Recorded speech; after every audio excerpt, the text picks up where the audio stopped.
Fala, amigos do YouTube, tudo bom com vocês, meus amigos? Olha, esse vídeo aqui é para você que tem Renault Duster.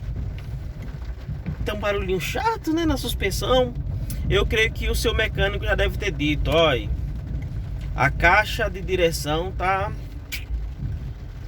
comprometida, mas não precisa comprar nada agora não, depois você compra.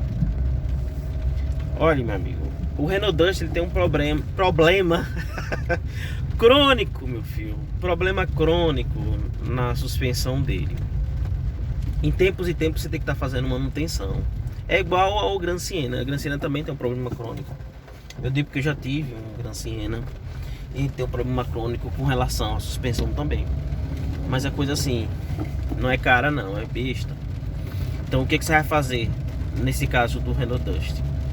Você vai comprar um par de coxim, né? Compra o kit completo, coxim, batente, dianteiro, viu? E se possível compre bieleta, porque eu não sei como é que tá o estado da sua, mas geralmente é o coxim e batente e bieleta dianteiro. Aproveite e compre o embuchamento da estabilizadora da suspensão dianteira, viu? Compre, é um kitzinho, são 4 borrachazinhas com parafuso e um ferrozinho para segurar, né, para fixar direitinho.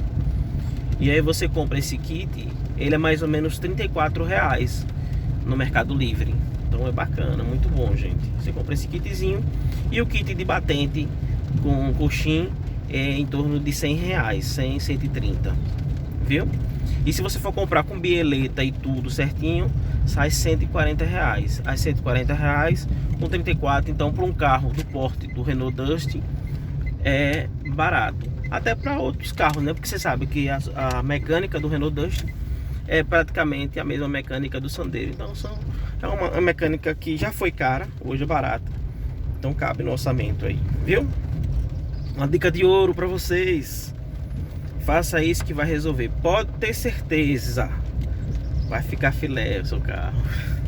Valeu, gente!